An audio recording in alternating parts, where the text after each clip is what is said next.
2 തിമോഥെയോസ് അധ്യായം 3. അന്ത്യകാലത്ത് ദുർഘട സമയങ്ങൾ ഉണ്ടാകും എന്നറിഞ്ഞുകൊള്ളുക.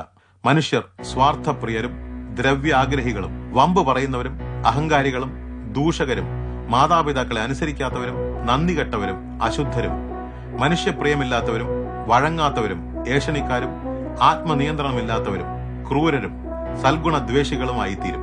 അവർ ചതിക്കുന്നവരും സാഹസികരും ഗർവിഷ്ഠരും ദൈവത്തെ സ്നേഹിക്കാത്ത ഭോഗപ്രിയരും ഭക്തിയുടെ ബാഹ്യവേഷം ധരിച്ച് അതിന്റെ ശക്തി ത്യജിക്കുന്നവരും ആയിരിക്കും.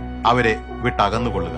ഭവനങ്ങളിൽ നുഴഞ്ഞു കയറി പാപത്തിനടിമകളും വിഷയാസക്തതകളും എപ്പോഴും പഠിച്ചിട്ടും ഒരിക്കലും സത്യത്തിന്റെ പരിജ്ഞാനത്തിൽ എത്താത്തവരുമായ ദുർബല സ്ത്രീകളെ വശീകരിക്കുന്നത് ഈ കൂട്ടരാണ്.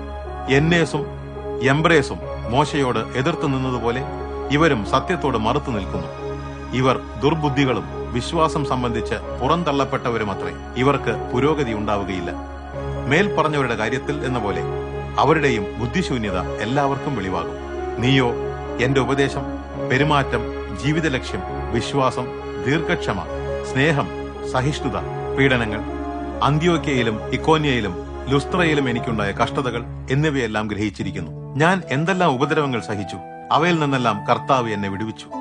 എന്നാൽ ക്രിസ്തു യേശുവിൽ ഭക്തിയോടെ ജീവിക്കുവാൻ ആഗ്രഹിക്കുന്ന എല്ലാവരും പീഡിപ്പിക്കപ്പെടും. ദുഷ്ടമനുഷ്യരും വഞ്ചകരും ചതിച്ചും ചതിക്കപ്പെട്ടും കൊണ്ട് തിന്മയിൽ നിന്ന് അധികം തിന്മയിലേക്ക് പോയിക്കൊണ്ടിരിക്കും. നീയോ ആരിൽ നിന്ന് പഠിച്ചു എന്ന് ഓർക്കുകയും ക്രിസ്തു യേശുവിലുള്ള വിശ്വാസത്താൽ നിന്നെ രക്ഷയ്ക്ക് ജ്ഞാനിയാക്കുവാൻ പര്യാപ്തമായ തിരുവെഴുത്തുകൾ ബാല്യം മുതൽ അറിയുകയും ചെയ്യുന്നതുകൊണ്ട് നീ പഠിച്ചും നിശ്ചയം പ്രാപിച്ചും ഇരിക്കുന്നതിൽ നിലനിൽക്കുക. എല്ലാ തിരുവെഴുത്തും ദൈവപ്രചോദിതമാകയാൽ ദൈവത്തിന്റെ മനുഷ്യൻ സകല സൽപ്രവർത്തികൾക്കും ഒരുക്കപ്പെട്ടവനും തികഞ്ഞവനുമാകേണ്ടതിന് ഉപദേശത്തിനും ശാസനത്തിനും തിരുത്തലിനും നീതിയിലെ അഭ്യസനത്തിനും പ്രയോജനമുള്ളതാണ്.